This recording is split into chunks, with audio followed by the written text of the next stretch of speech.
Shalom saudara yang dikasihi Tuhan. Shalom saudara yang sedang mengikuti ibadah di rumah-rumah. Sungguh hari ini adalah hari yang luar biasa bagi kita. Kita bersyukur kita boleh memasuki bulan yang baru. Semuanya karena kasih Tuhan. Sebelum kita beribadah, mari kita mempersiapkan hati kita, mempersiapkan diri kita, supaya benar-benar apa yang kita pujikan, kita persembahkan kepada Tuhan, itu layak dan menyenangkan hati Tuhan. Amin. Mari kita bersaat teduh, saatku menyembahmu Tuhan. Saatku menyembahmu, Rohmu bekerja. Saatku memujimu, Kau berkata di atas pujian. Saatku menyembahmu, saatku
Angkat wajahmu dan tanganmu.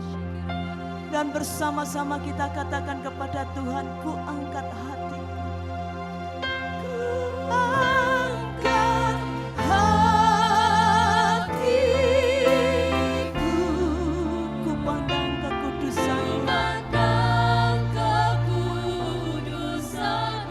Saat ku sembah. Dan ku puji-Mu Tuhan.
Di atas puji-pujian kita. Amin. Amin, saudara. Saudara siap memuji Tuhan? Siap mengatakan bahwa Dia sungguh mengasihi kita. Kasih Allah tidak pernah berkesudahan buat kita semua. Katakan kepada kiri kanan, saudara. Katakan, kasih Allah tidak pernah berkesudahan bagimu dan bagiku. Haleluya. Mari menari bagi Tuhan.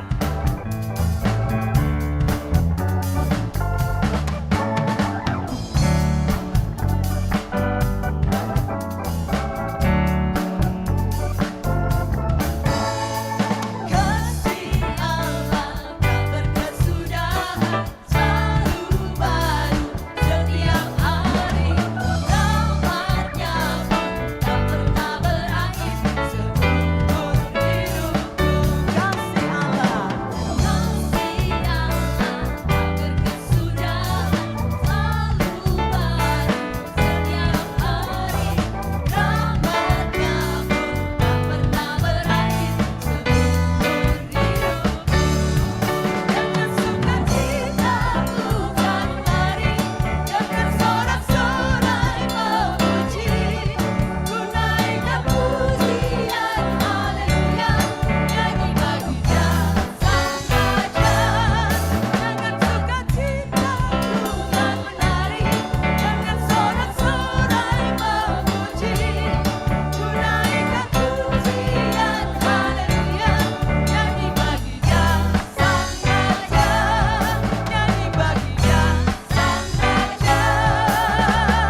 bagi Tuhan?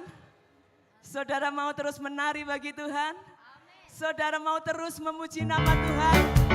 Dia penebus kita, penolong kita, Allah yang hidup, yang beserta dengan kita. Haleluya. Terima kasih ya Tuhan. Engkau dia penolongku, dalamnya hapus dosaku. Ku yakin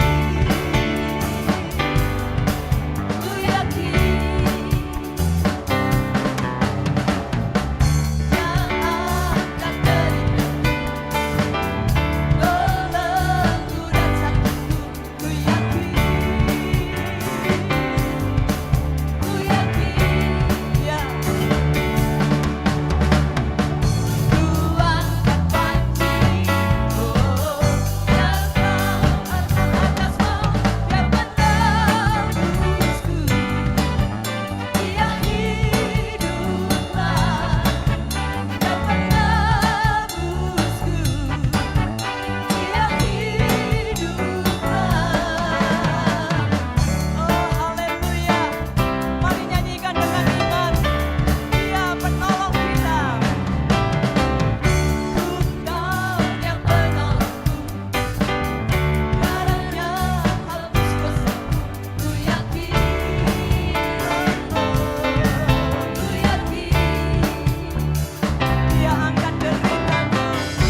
Mari terus berada di dalam hadirat-Nya.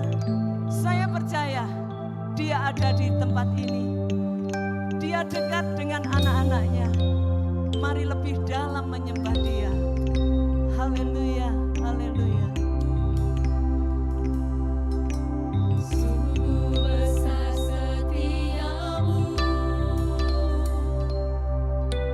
nyata di sepanjang hidupku. Darahmu telah layakkan kehidupanku.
Engkau yang layak terima puji-pujian, Engkau yang layak terima hormat, Engkau yang layak terima segala kemuliaan.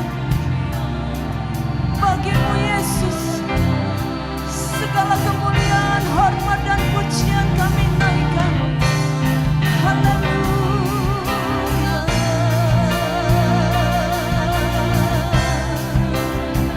Haleluya. Sikalamo, lama-lama-lama-lama, sikalamo. Haleluya. Yesus, tidak ada yang seperti Engkau.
Takana mashikara matakara. Hinala mashikara morala. Yesus.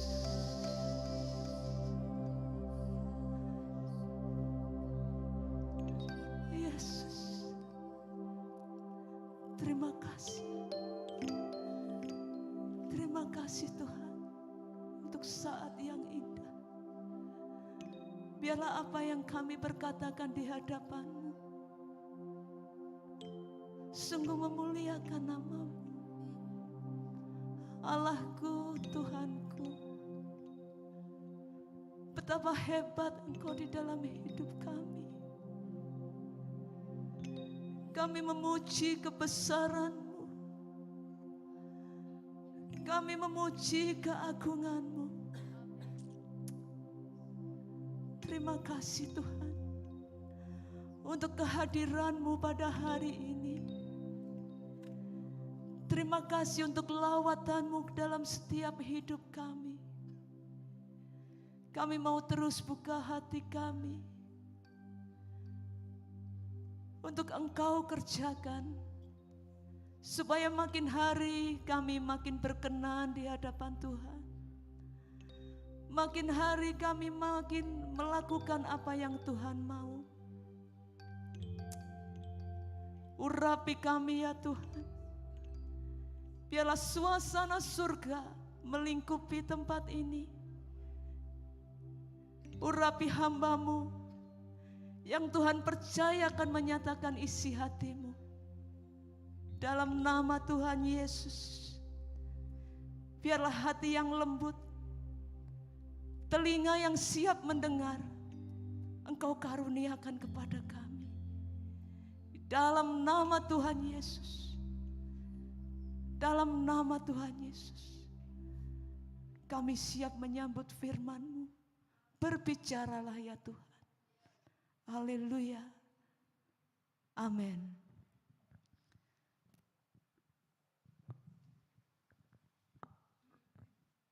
Shalom Bapak Ibu yang dikasihi Tuhan.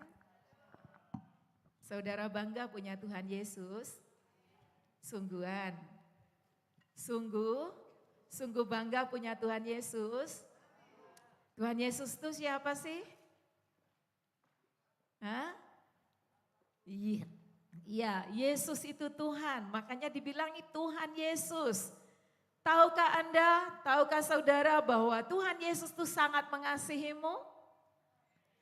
Dia sangat mengasihi kita. Termasuk saat ini juga Bapak Ibu yang ada di rumah-rumah, ya. Tuhan Yesus sangat mengasihimu dan mengasihiku. Dia punya kuasa yang besar. Ya, dia punya kuasa yang besar. Dan kuasanya untuk siapa? Untuk kita, orang-orang yang dikasihinya. Saudara percaya itu? Percaya? Coba angkat tanganmu, katakan, Tuhan Yesusku hebat. Tuhan Yesusku punya kuasa yang besar. Haleluya. Dan kuasanya itu diberikan kepada setiap kita. Haleluya. Hari ini kita beribadah, betul? Saat ini kita sedang beribadah. Ibadah itu apa sih ibadah itu?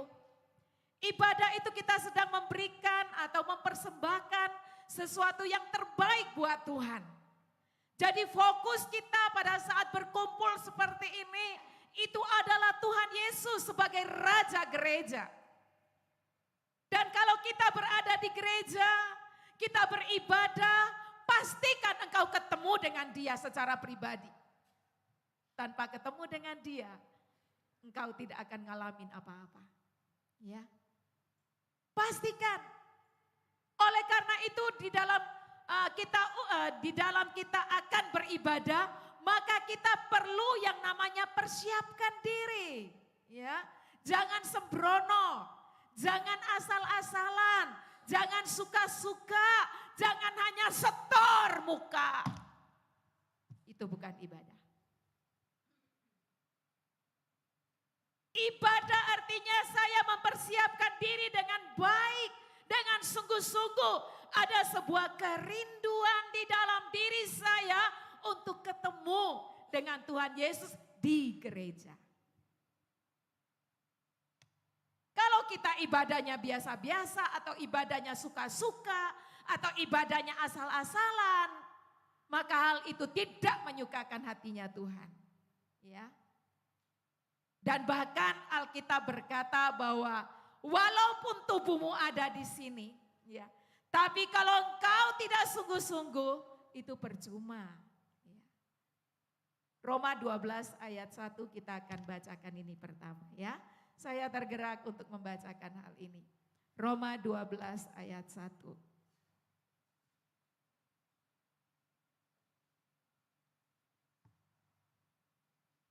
Kita baca sama-sama ya. 1, 2, 3. Karena itu saudara-saudara, demi kemurahan Allah, aku menasehatkan kamu supaya kamu apa?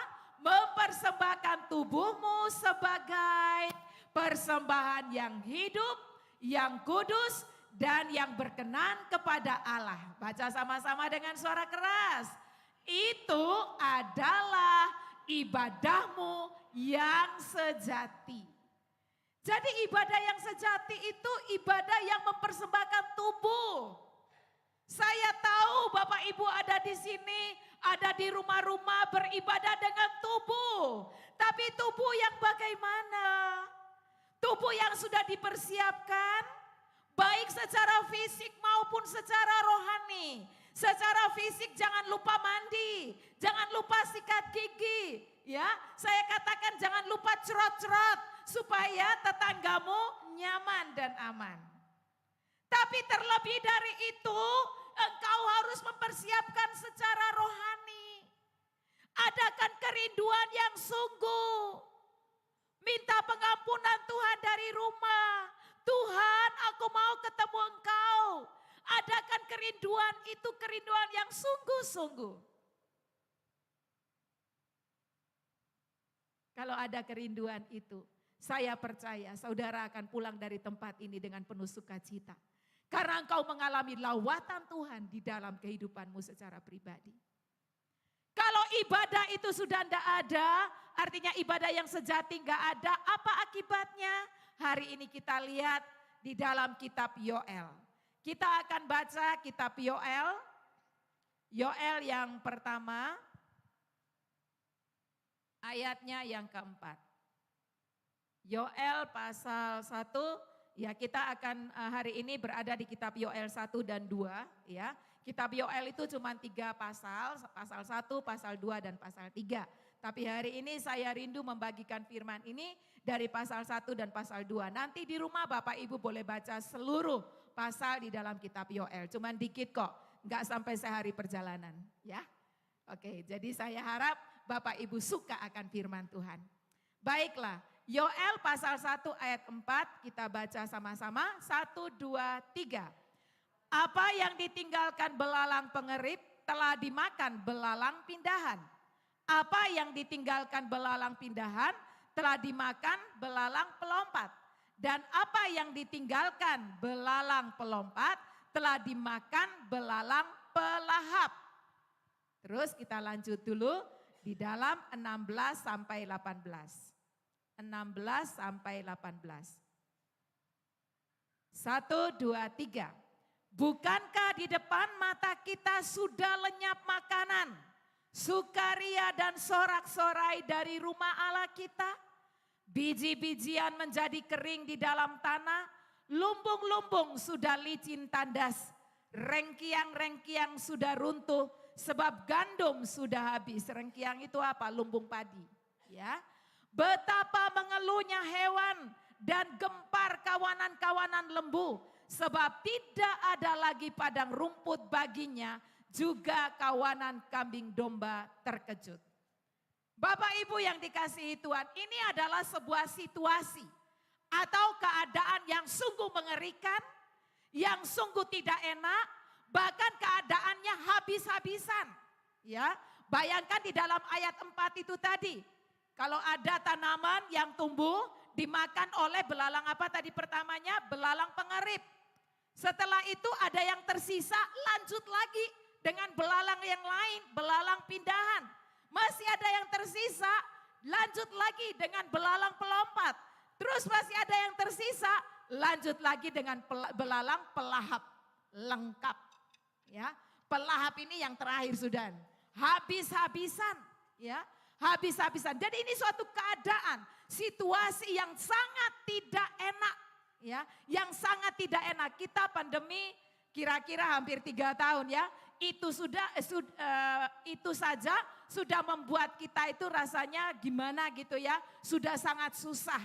Ya, megap-megap istilah orang Jawa. Ya, serasa-rasanya itu mau mati. Keadaan ekonomi hancur, apa saja rasanya kita sulit sekali.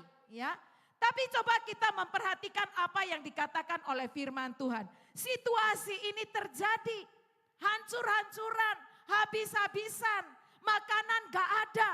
Lah bayangkan tadi di dalam ayat 16 sampai 18, hewan pun sudah gak dapat makanan.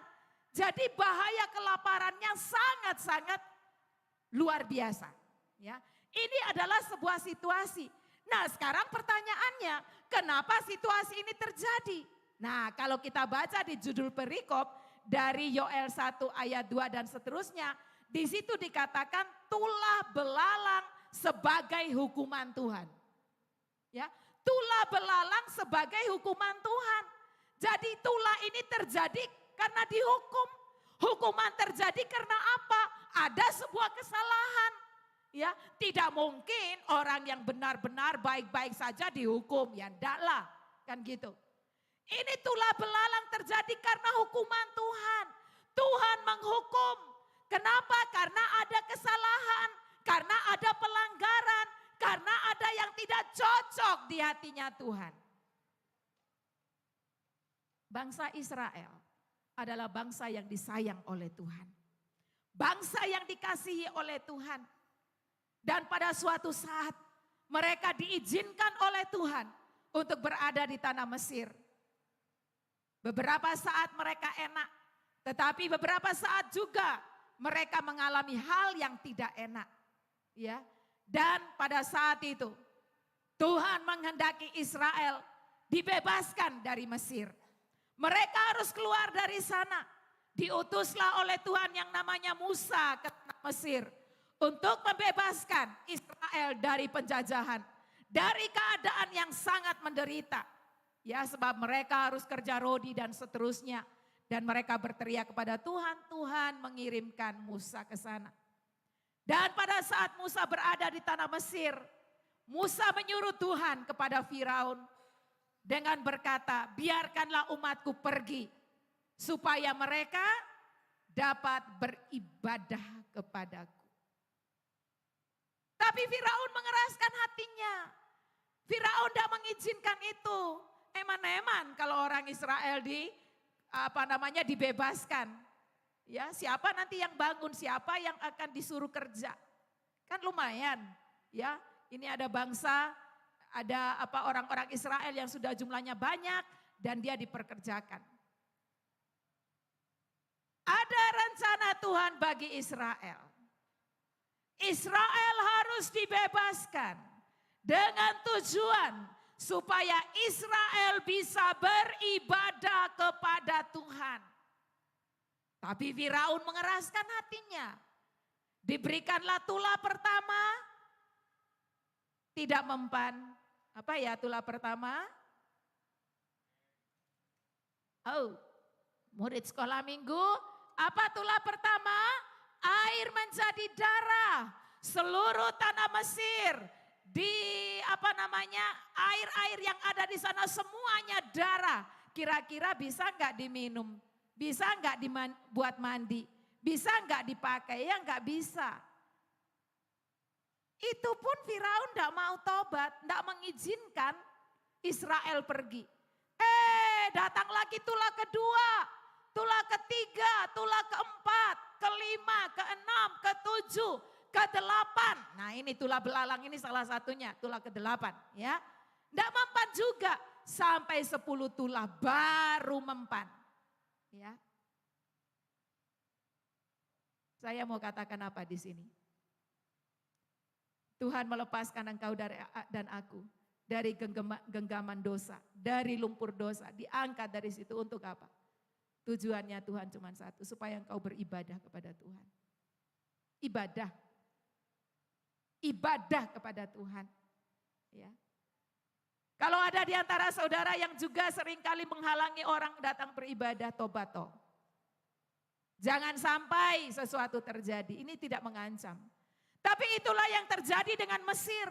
Ketika Firaun menghalangi Israel untuk pergi dan beribadah kepada Tuhan, maka 10 tulah terjadi di sana. Habis-habisan juga kan. Kereta masuk dalam laut dan sebagainya. Habis. Ya. Kenapa? Dikejar, Israel dikejar. Sudah diizinkan pergi tapi dikejar. Habis. Ya. Saya kembali. Jadi situasi ini adalah situasi yang sangat tidak enak. Habis-habisan. Apa penyebabnya? Penyebabnya ada di ayat 9. Ya, salah satu penyebabnya. Tadi kan dikatakan tulah belalang sebagai hukuman Tuhan. Jadi ada sesuatu yang gak beres. Ada sesuatu yang telah menyakitkan hati Tuhan. Ya, tadi saya katakan Israel dibebaskan Tuhan dari Mesir supaya mereka bisa beribadah. Tetapi di dalam ayat 9 dari Yoel 1 dikatakan apa di situ 1, 2, 3. Korban sajian dan korban curahan sudah lenyap dari rumah Tuhan. Ini bagian yang A ya. Korban sajian dan korban curahan sudah lenyap. Lenyap itu artinya hilang. Lenyap itu artinya udah gak ada di rumah Tuhan. Korban curahan itu adalah korban sajian. Itu adalah korban sajian dan korban curahan merupakan korban yang diminta oleh Tuhan. Korban sajian itu Israel harus mempersembahkan tepung terbaik bagi Tuhan. Kalau korban curahan itu mereka harus mempersembahkan anggur terbaik bagi Tuhan. Itu udah lenyap. Kalau saya tarik ke zaman kita sekarang, apa sih korban curahan itu? Apa sih korban sajian itu? Itu adalah ibadah. Ya, ibadah yang mempersembahkan persembahan terbaik bagi Tuhan.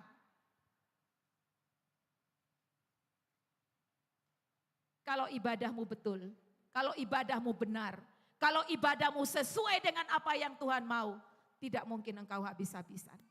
Tetapi kalau itu tidak terjadi, engkau pasti akan habis-habisan. Ya. Pasti habis-habisan. Keadaanmu akan menjadi kacau dan sebagainya. Ya. Situasi yang tidak enak akan terjadi di dalam hidupmu. Ingat, yang pertama tadi dikatakan di dalam Roma 12 ayat 1. Persembahkanlah tubuhmu sebagai persembahan yang hidup, yang kudus dan yang berkenan kepada Allah. Itu adalah ibadahmu yang sejati. Jika kita berada di dalam rumah Tuhan, mari kita beribadah dengan sungguh-sungguh. Ya, ibadah yang sungguh-sungguh. Jangan datang ibadah untuk menjadi seorang pengamat. Pulang yang dibahas apa? Tadi pujiannya enggak enak, WL-nya enggak enak, singer-nya enggak enak, drama enggak enak, musik enggak enak. Yang dibahas hal-hal semacam itu. Saudaraku, saya mau katakan, tempatnya megah atau tidak, orangnya banyak atau tidak, kalau hatimu datang untuk beribadah, engkau pasti akan mengalami sukacita. Tidak akan terpengaruh dengan apapun juga. Kenapa? Karena pusat ibadahku adalah Tuhan Yesus, Raja Gereja. Dia adalah pusat hidupku, jadi mataku tertuju kepada Dia. Kita harus selalu fokus kepada Dia. Ya, bahasa kerennya on fokus. Jangan sampai gagal fokus. Ya. Semua yang kita lakukan itu adalah sarana yang membawa kita untuk ketemu dengan Tuhan. Ya. Sarana untuk kita bisa berjumpa dengan Tuhan Yesus. Makanya kita harus nikmati. Nah, kalau saya ngomong ibadah, bukan aja ibadah di gereja. Ibadah itu saya selalu katakan setiap hari kita ibadah. Ibadah itu artinya menyisihkan waktu untuk bersama dengan Tuhan. Dan pada saat saya menyisihkan waktu ini adalah yang terbaik. korban sajian, korban curahan yang terbaik bagi Tuhan. Itu setiap hari kita lakukan. Hari-hari ini IRC sedang diketuk hatinya oleh Tuhan. Sedang digerakkan oleh Tuhan untuk masuk lebih dalam. Ya. Dimulai dari mana? Ibadah yang diperbaiki. Hidup ibadah. Tidak tahukah kamu bahwa tubuhmu adalah bait Roh Kudus? Ya. Kalau engkau bilang beribadah, kapan beribadah? Sekali seminggu? Tidak. Ya. 2 kali seminggu? Tidak. 3 kali seminggu? Tidak. Seluruh minggu setiap hari. Itu adalah hari ibadah. Baik itu secara pribadi maupun juga secara korporat. Saya bersyukur setelah sekian lama pandemi dan telah hampir selesai berakhir atau berlalu, IRC sudah mulai kembali dengan setiap ibadah yang dilakukan. Apakah minggu dan pada hari Selasa ini telah dimulai dengan ibadah doa malam onsite. Ya, ayo siapkan waktu. Seminggu berapa kali ke gereja? Sek tala tak ngitung sek, tak ngatur waktu sek. Le ono waktu nang gereja, le gak ada waktu yang gak nang gereja. Halo. Tapi kita mau berkatnya Tuhan. Kita mau Tuhan memberikan aku yang the best buat aku. Tapi ketika Tuhan minta sama kita, ayo berikan waktumu sama aku. Sorry Tuhan, waktuku tak guna untuk kerja. Aku punya bojo, punya anak. Bojo anak butuh duit. Ya, aku harus kerja mati-matian. Kalau pikiran itu masih ada, sulit. Ya, sulit buat Tuhan untuk ngatur saudara. Seringkali kita menjadi Tuhan atas diri kita sendiri. Padahal kalau kita berkata, Engkaulah Tuhan. Terus bilang apa lagi? Engkaulah Raja. Lalu bilang apa? Berdaulat atas hidupku. Ku berserah penuh. Kalau saya jadi Tuhannya, tak bilangi gombal, gombal, gombal. Tapi kita bilang, Engkau Tuhan, Engkau Raja, berdaulat atas hidupku. Berdaulat itu ngerti sih artinya apa? Memerintah. Kalau Tuhan beri perintah ke sana, ya ke sana. Kalau tidak pergi ke sana berarti kau pemberontak. Ya. Tuhan cuma minta waktu kita berapa lama sih? Minggu gini paling ya 2 jam, 3 jam lah. Ya, keberatan? Ya iyalah keberatan, kelamaan.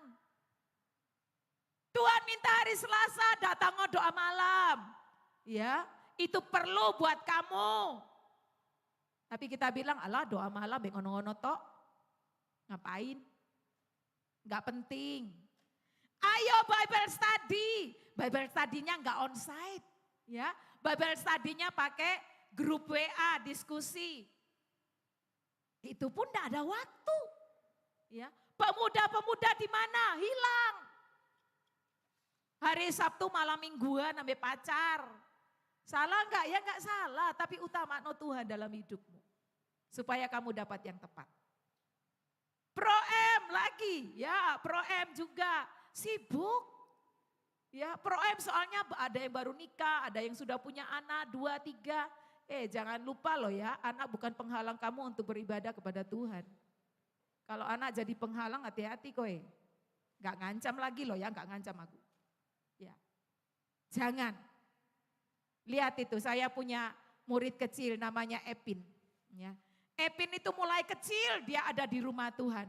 Dia duduk dengan manis pada saat orang tua beribadah. Dia pun ada di sini. Dia ibadah sama-sama. Ya ndak umek itu ada banyak orang tua yang tidak bisa membawa anak-anaknya ke gereja. Kenapa? Takut le umek. Enggak. Tergantung pola asuhmu bagaimana. Ya. Dia punya lagu loh. Ya lagu nanti next time tak tunjuk no video nih. Ya.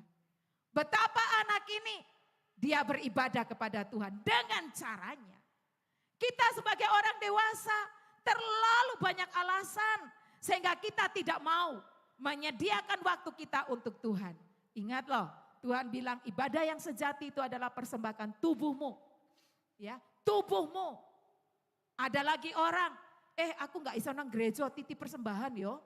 Dipikir gerejanya itu gereja yang minta-minta persembahan. Hei, kalau engkau beribadah, persembahan itu adalah bagian dari ibadah. Bukan titip persembahan. Loh kalau gitu enggak boleh dong orang mempersembahkan sama Tuhan. Boleh. Tetapi yang lebih utama itu adalah dirimu. Tubuhmu yang dibawa. Yang datang kepada Tuhan. Dan sebagai ungkapan syukurmu. Engkau memberikan persembahan bagi Tuhan. Itu. Jadi persembahan itu bukan titipan. Persembahan itu bukan sokongan. Ya, persembahan itu adalah persembahan. Sesuatu yang disembahkan kepada Tuhan. Karena engkau memiliki hati yang bersyukur kepada Tuhan. Oke, jadi habis-habisan yang dialami ini karena apa? Tulah. Akibatnya itu tadi korban sajian dan korban curahan sudah lenyap dari rumah Tuhan. Nah lalu melihat keadaan habis-habisan umatnya, apakah Tuhan itu diam aja? Ya, apakah Tuhan itu tidak melihat penderitaan dari umatnya? Tuhan lihat, ya, Tuhan lihat. Dan manusia yang sudah hancur kayak gini, ndak bisa ditolong oleh siapapun. Podo-podo menderita kok. Tetap butuh uluran tangan Tuhan. Bagian yang kedua yang saya mau katakan kepada saudara, Tuhanmu adalah Allah yang peduli. Ya, Tuhan tetap peduli. Kalau yang pertama tadi keadaan habis-habisan, kehancuran terjadi, ya, karena ayat 9 Tuhan tetap peduli. Nah, coba kita lihat sekarang di dalam ayatnya yang ke 18 ya. 12, sekarang ke Yoel 2 sekarang. Yoel 2 ayat 12 dan 13. Ya. Apa yang Tuhan lakukan bagi umatnya pada saat dia melihat bagaimana menderitanya umat ya. Bagaimana menderitanya manusia menderita, hewan-hewan menderita, tidak ada tanaman, semua kering dan sebagainya. Apa yang Tuhan lakukan? Pasal 2 ayat 13, saya loncat ke 13 dan 14. 12 ya, mulai 12 ya. 1, 2, 3. Tetapi sekarang juga demikianlah firman Tuhan. Berbaliklah kepadaku dengan segenap hatimu. Dengan berpuasa, dengan menangis dan dengan mengaduh. 13, koyakkanlah hatimu dan jangan pakaianmu. Berbaliklah kepada Tuhan Allahmu sebab Ia pengasih dan penyayang. Ya. Jadi penderitaan seringkali Tuhan izinkan. Kesukaran seringkali Tuhan izinkan.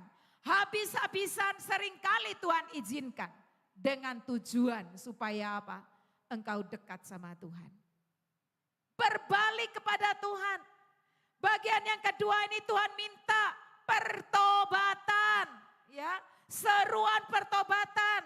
Mari setiap umat Tuhan yang mendengarkan firman hari ini. Periksa dirimu. Bagaimana keadaanku saat ini? Apakah aku baik-baik saja? Ataukah aku juga sedang habis-habisan? Mungkin engkau berkata, oh aku habis-habisan secara fisik. Enggak, aku punya uang masih banyak. Tapi secara rohani bagaimana? Bagaimana ibadahmu? Kembali lagi, ibadahmu bagaimana? Engkau merasa sudah punya segala-galanya. Sehingga engkau mungkin berkata, aku tidak butuh ibadah, aku tidak butuh Tuhan. Tobat toh. Ya. Betapa melaratnya engkau kata firman Tuhan. Ya. Kalau kehidupan spiritualmu gak benar, betapa melaratnya engkau. Bapak Ibu yang dikasihi Tuhan. Kalau ibadahmu gak benar, tak kasih tahu lanjutannya. Moralmu pasti gak benar. Halo. Kalau ibadahmu sama Tuhan gak benar, pasti akan diikuti dengan moralitas yang gak benar.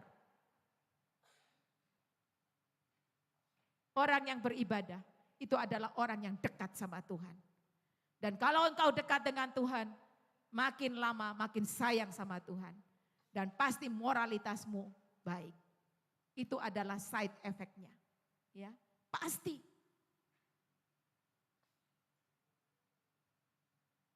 Bertobat. Mari kita dengarkan pada hari ini seruan pertobatan dari Tuhan. Koyakkanlah hatimu dan jangan pakaianmu. Pakaian sesuatu yang kelihatan. Halo? Pakaian sesuatu yang terlihat. Hati tidak kelihatan, itu ada di dalam. Dan Tuhan minta koyakkanlah hatimu. Artinya pertobatan yang lahir dari dalam hatimu. Yang sungguh-sungguh. Bukan penampilanmu. Bukan. Hati. Hati yang dikoyakkan. Pertobatan. Sungguh-sungguh sama Tuhan. Aku mau berbalik kepada Tuhan. Aku mau sungguh-sungguh sama Tuhan. Aku mau sungguh-sungguh menyenangkan hatinya. Aku mau sungguh-sungguh hidup bagi Tuhan. Aku mau sungguh-sungguh berkata, Tuhan, biarlah Engkau berdaulat atas kehidupanku. Minggu lalu kita dengar, anak-anak Allah dipimpin oleh Roh Allah. Di dalam dirimu sebagai anak-anak Allah ada Roh Kudus. Perhitungkan kehadirannya di dalam dirimu.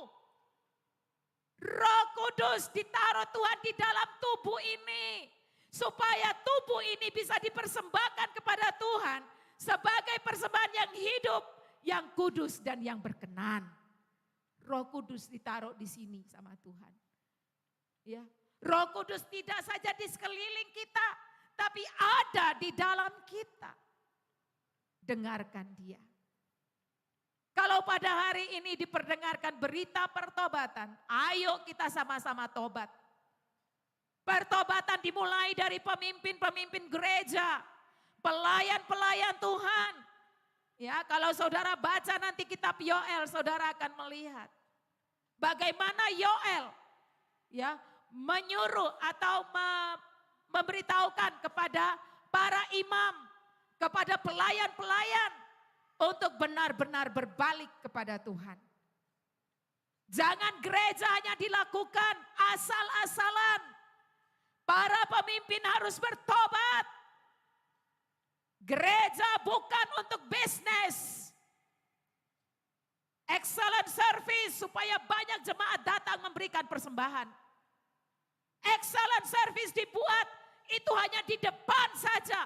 Supaya banyak orang datang memberikan perpuluhan. Apakah itu salah? Tidak. Tetapi yang Tuhan mau adalah lakukan segala sesuatu dari hati yang tulus. Pelayan-pelayan mimbar, termasuk engkau dan aku, bertobat. Berikan ibadah yang terbaik bagi Tuhan. Jangan asal-asalan. Jangan Tuhan muak dengan apa yang kita lakukan. Mari bersama-sama bertobat. Berikan yang terbaik bagi Tuhan. Sungguh-sungguh sama Tuhan. Tuhan mengasihi kita. Tuhan mengasihi kita. Sungguh-sungguh. Dia serius dengan kita. Sungguh-sungguh. Karena itu mari kita menjadi pemimpin jemaat. Pelayan-pelayan jemaat. Bahkan jemaat Tuhan, kita sungguh-sungguh. Di dalam segala sesuatu yang kita kerjakan, kita lakukan untuk menyenangkan hatinya Tuhan. Di sini saudara, diajari, dididik, ya, diarahkan. Supaya apa? Semuanya kepada Tuhan. Ya, bagi Tuhan. Saudaraku, di mana ada pertobatan, di situ terjadi pemulihan. Saya ulangi, di mana ada pertobatan, di situ pasti terjadi pemulihan.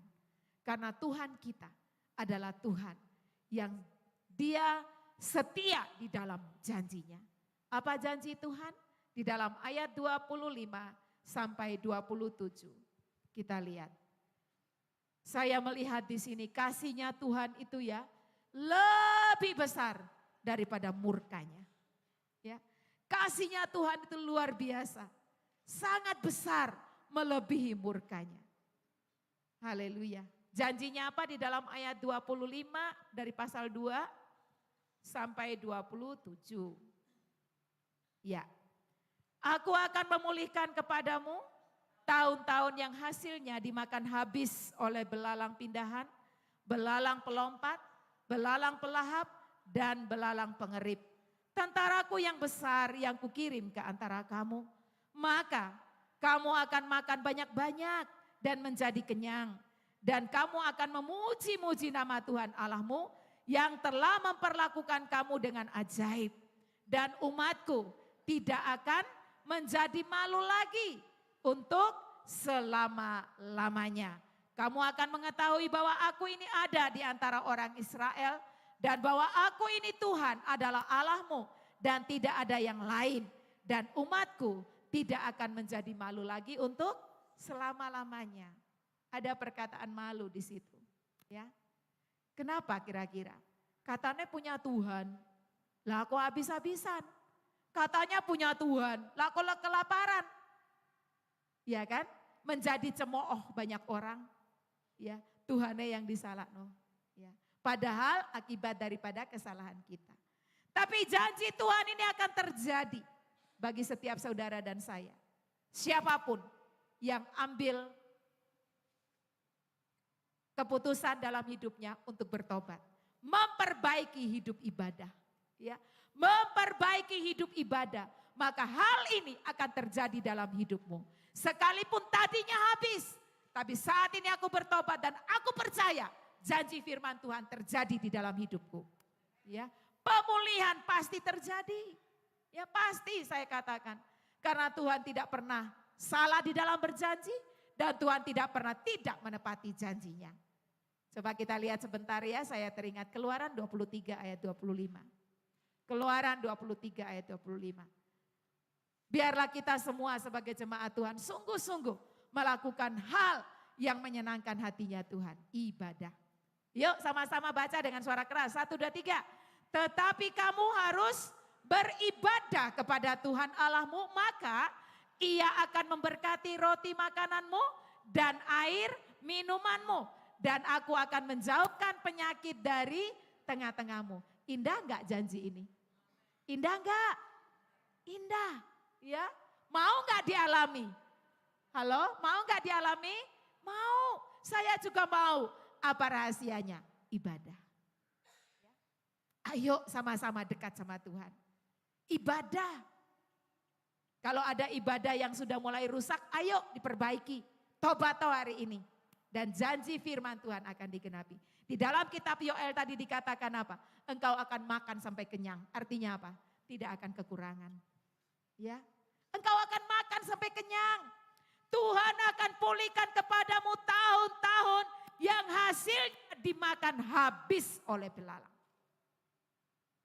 Itulah pada saat bertobat diubahkan Tuhan menjadi berkat. Ya. Itulah menjadi berkat di saat ada pertobatan. Ambil keputusan, respon Tuhan dengan benar. Tuhan sungguh, aku mau melakukan firman-Mu. Dan aku akan melihat janji-Mu terjadi di dalam hidupku. Haleluya. Bapak yang dikasihi Tuhan, saya sangat percaya. Setiap kita yang ada di tempat ini, sekalipun menghadapi masa-masa di tahun-tahun yang kering, tetapi engkau dan aku tetap akan mengalami pertolongan Tuhan. Asal hidup ibadahmu benar. Ini bagian yang kedua. Dan bagian yang terakhir yang ketiga, apakah Tuhan stop sampai di situ saja? Umatku tadi menderita, dia bertobat, sekarang sudah tak pulihkan. Pemulihan secara fisik telah terjadi. Apakah stop sampai di situ?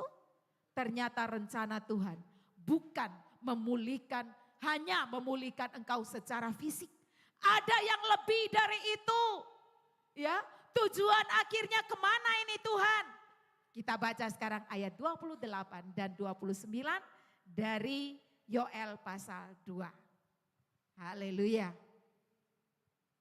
Haleluya. 1, 2, 3. Kemudian daripada itu akan terjadi. Jadi setelah pemulihan terjadi, ya, fisiknya sudah dipulihkan oleh Tuhan. Ini dia yang terjadi lebih lanjut. Bahwa 1, 2, 3, bahwa aku akan mencurahkan rohku ke atas semua manusia. Stop dulu. Apa janji Tuhan? Tuhan akan mencurahkan rohnya kepada siapa Bapak Ibu? Semua manusia. Anak-anak ada di sini? Anak-anak manusia atau tidak? Anak-anak manusia atau tidak? Ya, manusia. Tuhan akan mencurahkan rohnya kepada anak-anak. Ada remaja di sini? Ada remaja? Remaja manusia? Ya, Tuhan akan mencurahkan rohnya ke atas remaja. Pemuda ada di sini? Manusia? Tuhan akan mencurahkan rohnya kepada pemuda. Pro-M lansia manusia? Halo, Pro-M dan lansia manusia? Tuhan akan mencurahkan rohnya kepadamu. Ini janjinya. Ya. Apa selanjutnya? Untuk apa dia mencurahkan rohnya kepada semua manusia?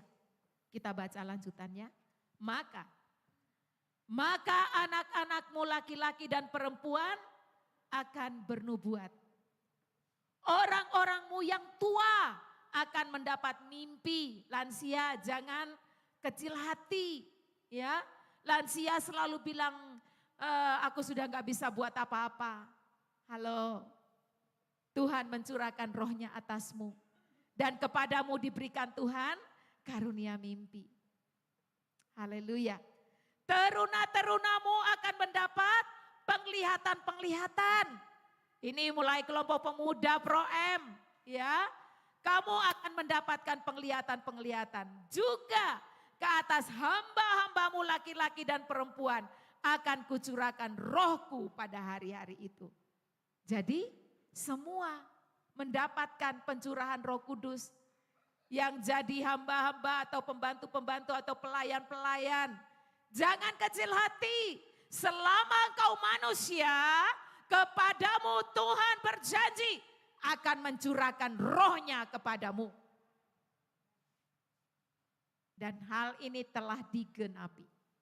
Saya mau katakan, hal ini telah digenapi pada hari Pentakosta. Roh Kudus dicurahkan pertama kepada 120 orang minimal yang sedang menanti-nantikan. Kepada mereka Roh Kudus dicurahkan dan terjadilah kegemparan. Apa kegemparannya? Mereka menjadi saksi-saksi Tuhan di akhir zaman. Ini tujuan Tuhan. Saat ini, hari-hari ini, kita sedang menantikan kedatangan Tuhan Yesus yang kedua kali. Di dalam masa penantian ini, Tuhan melibatkan semua manusia. Untuk apa? Mempercepat kedatangannya.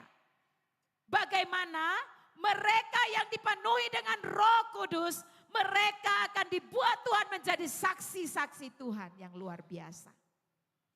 Pada saat Petrus dipenuhi oleh Roh Kudus, apa yang terjadi? Dia menyatakan Yesus adalah Tuhan. Yesus yang mati dan bangkit itu adalah Tuhan. Ya, dan dikatakan kira-kira 3.000 orang bertobat dari apa yang Petrus khotbahkan. Bapak Ibu yang dikasihi Tuhan, satu hal yang saya mau katakan di akhir daripada firman Tuhan hari ini. Engkau dan aku tidak peduli anak kecilkah, remajakah, pemudakah, Pro-M, lansia, semua kita mau dipakai oleh Tuhan. Tergantung respon kita. Mau enggak dipakai sama Tuhan? Mari kita merespon ini. Anak-anak, Tuhan mau pakai kamu. Ya, bilang sama Tuhan, Tuhan aku mau dipakai oleh Tuhan. Menjadi saksinya Tuhan. Biarlah Tuhan Engkau menggenapkan di dalam diriku. Kata Tuhan, anak-anak dipenuhi Roh Kudus dan anak-anak akan bernubuat. Minta sama Tuhan. Demikian juga dengan teruna-teruna. Kepadamu juga Tuhan mencurahkan rohnya. Agar engkau boleh mendapatkan penglihatan-penglihatan karunia. Untuk apa? Untuk menjadi saksinya Tuhan. Lansia akan mendapat mimpi. Ayo kita sama-sama bergerak untuk mempercepat kedatangan Tuhan Yesus yang kedua kali. Sebab jika Injil itu sudah diberitakan ke seluruh dunia, itulah tandanya Tuhan Yesus akan datang. Ya, saudara bisa baca nanti di dalam Matius 24 ayat 14. Oleh karena itu IRC beberapa minggu terakhir ini kita terus menerus ya dibakar oleh Tuhan semangat kita. Untuk kita benar-benar mengerjakan apa yang Tuhan mau di dalam hidup ini. Ya, mari pertama kali yang kita lakukan adalah perbaharui ibadahmu. Di saat engkau memiliki ibadah yang benar di hadapan Tuhan, maka engkau menjadi orang-orang yang dekat dengan Tuhan dan engkau bisa menerima apa yang menjadi pesan Tuhan dalam hidupmu untuk engkau kerjakan. Ya, oleh karena itu ini yang Tuhan firmankan buat kita pada hari ini. Mari bersama kita respon apa yang Tuhan mau di dalam hidup kita dan kita mengerjakannya dengan sungguh-sungguh. Ibadah kita menjadi ibadah yang menyenangkan hatinya Tuhan. Hidup kita menjadi hidup yang menyenangkan hatinya Tuhan. Mari bersama saya ajak kita untuk bangkit berdiri. Kita buka diri kita di hadapan Tuhan dan biarkan Roh Kudus menjamahmu pada hari ini. Berkaryalah Roh Kudus di tempat ini.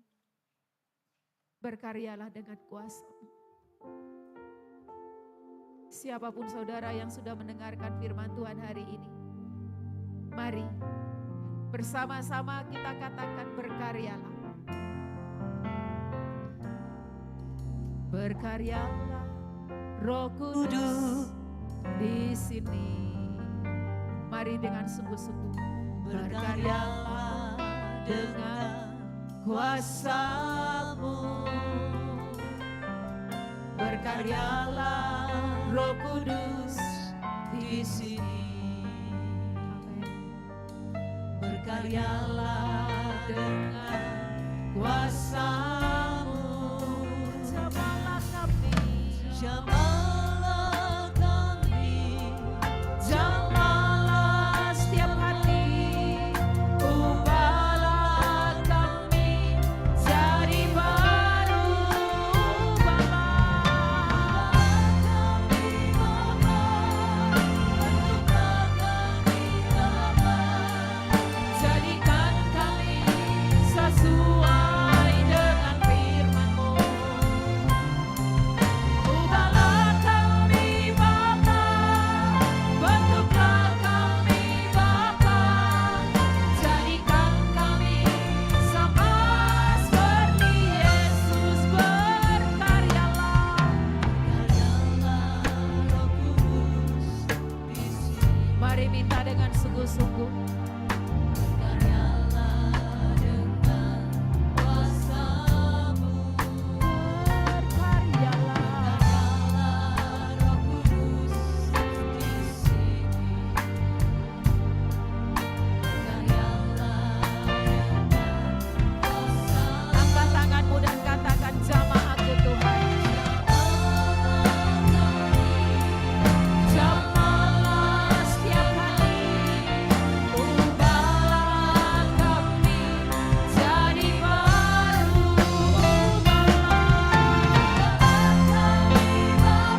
Terima kasih Tuhan, terima kasih. Engkau ingin kami lebih hari lebih meningkat di dalam Engkau. Engkau ingin kami memperbaiki kualitas ibadah kami. Terima kasih Tuhan. Engkau menyayangi kami, Engkau peduli kepada kami. Dan pada pagi hari ini kami menyatakan secara pribadi kepadamu, kami mau Tuhan, seperti yang kami dengar pada hari ini. Terima kasih Bapa, terima kasih. Dalam nama Tuhan Yesus, kami terima firman-Mu hari ini dengan sukacita. Dan kami mau mempraktekkan, kami mau melakukan. Haleluya. Amin. Silakan duduk Bapak Ibu Saudara yang kasih Tuhan. Mari kita mempersiapkan diri untuk mengikuti perjamuan kudus. Bapak Ibu Saudara yang di rumah-rumah, silakan saudara mempersiapkan diri dengan penuh hormat. Kita mengikuti perjamuan kudus.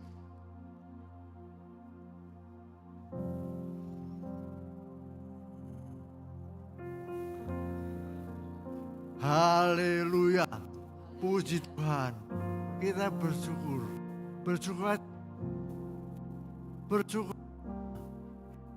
karena perjamuan kudus, Ekaristi. Mari kita bersukacita, bergembira, saudaraku. Karena apa? Karena ada dua alasan, dua fakta, kenyataan sejarah dunia. Benar, Yesus telah mati di salib, menghapus dosa kita, dosa dunia. Salib Kristus, kematian Yesus. Dan fakta kedua, 3 hari dia telah mati, tapi kemudian dia bangkit lagi dari antara orang mati untuk hidup selama-lamanya. Hidup selama-lamanya bagi kita. Haleluya. 2 fakta ini membuat kita bersukacita, membuat kita bersenang-senang, bersukacita. Maka itu, saudaraku, perjamuan ini disediakan buat saudara yang sungguh-sungguh percaya dan mempercayakan diri kepada Yesus. Mempercayakan diri kepada Yesus. Percayalah Dia. Saudaraku, maka mari kita sambil memuji Dia, sukacitaku penuh, sementara pelayan perjamuan silakan dibagikan kepada segenap jemaat yang percaya.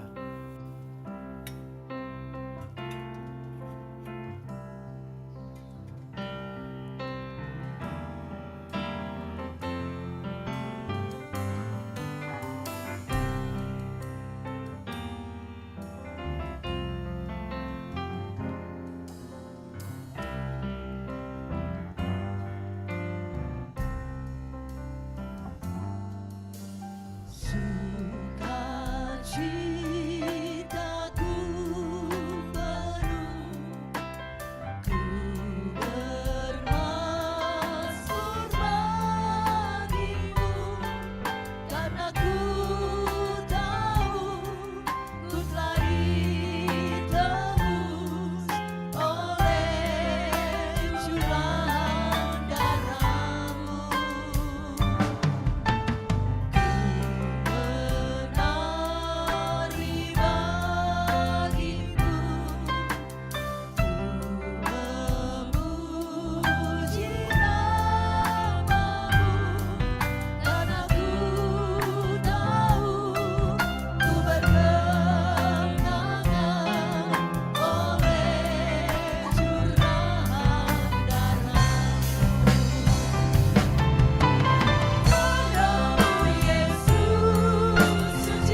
Tuhan Yesus memecah-pecahkan roti dan berkata, inilah tubuhku, inilah tubuhku yang dipecah-pecahkan karena kamu. Dan kemudian darah Yesus tercurah buat kamu, menghapus dosa-dosamu.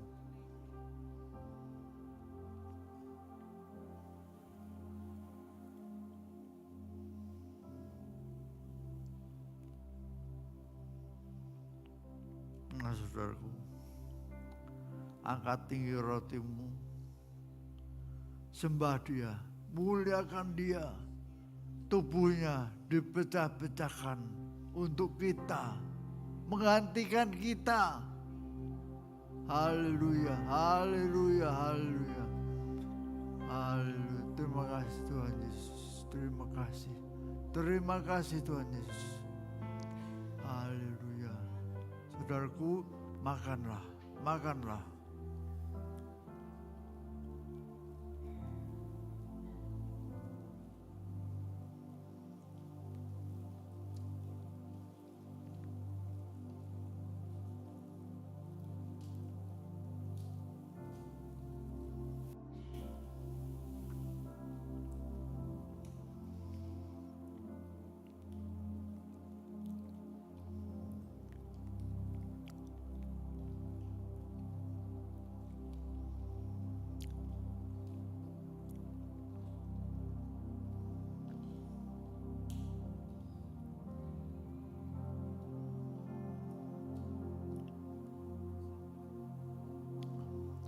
Anggur ini adalah lambang daripada darah Yesus yang tercurah menghapus dosa kita.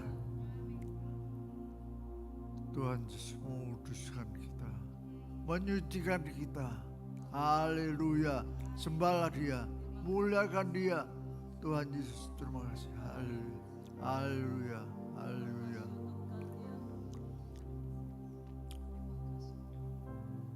Angkat tinggi, puji Tuhan, puji Yesus, puji Tuhan Yesus. Haleluya. Saudaraku, minumlah.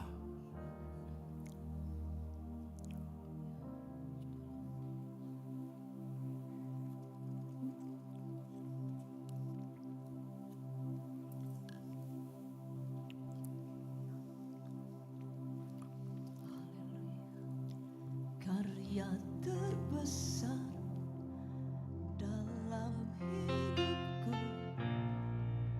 pengorbananmu yang selamatkanku. Engkaulah harta yang tak ternilai yang ku miliki dan ku hargai.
Mari kita mempersiapkan diri untuk membawa persembahan.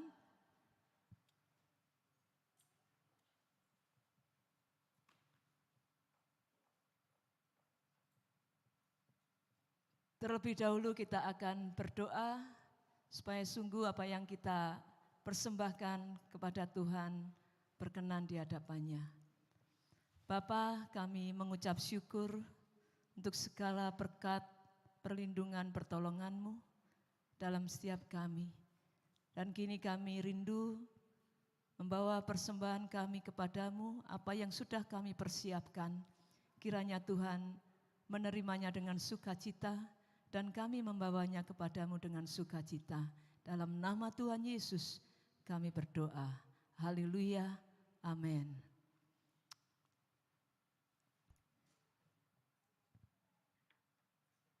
Silakan para pelayan persembahan untuk haleluya.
Juga rindu berdoa bagi Bapak Ibu, saudara yang hadir di tempat ini maupun di rumah-rumah yang berulang tahun. Silakan bangkit berdiri dan Kak Evata akan memimpin kita di dalam doa. Selamat ulang tahun.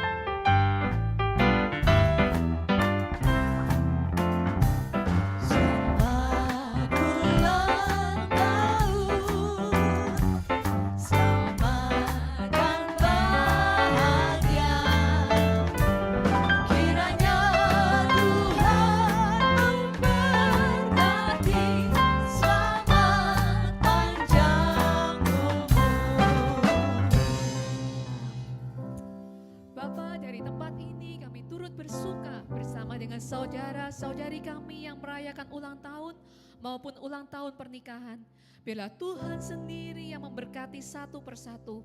Biarlah Tuhan sendiri yang menganugerahkan berkat hikmat, berkat sukacita, damai sejahtera, pengenalan akan Tuhan tercurah akan saudara-saudari kami dengan berlebih-lebih.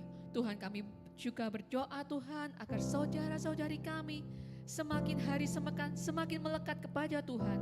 Semakin hari rencana Tuhan semakin digenapi. Semakin hari berjalan di dalam terang Tuhan, dipimpin oleh Tuhan, menggenapi janji Tuhan dan rencana Tuhan. Terima kasih ya Tuhan, kami membawa saudara-saudari kami ke dalam tangan pengasihan Tuhan. Haleluya, amin. Amin. Sekali lagi kami mengucapkan selamat ulang tahun dan selamat bertumbuh di dalam Tuhan. Saya undang kita semua bangkit berdiri, kita akan mengakhiri ibadah hari ini dengan syukur. kepada Tuhan. Angkat tanganmu, angkat wajahmu, dan katakan ku bersyukur Tuhan buat kasih setiamu.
Haleluya.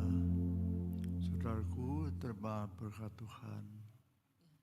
Sungguh, kasih karunia, berkat dan penyertaan Allah Bapa, Tuhan Yesus yang bangkit, dan Roh Kudusnya membuat hidup kita semuanya menjadi hidup yang beribadah, memuliakan Dia hari ini selama-lamanya.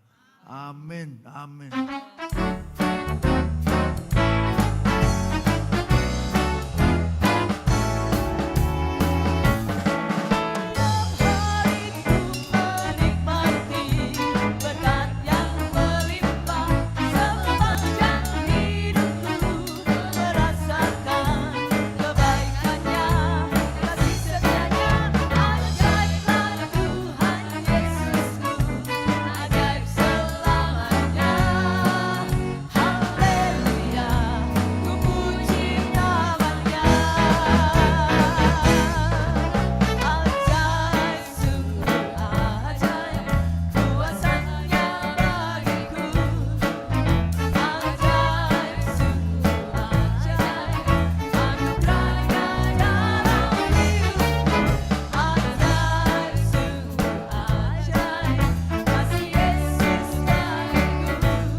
Hari Minggu, Tuhan Yesus memberkati.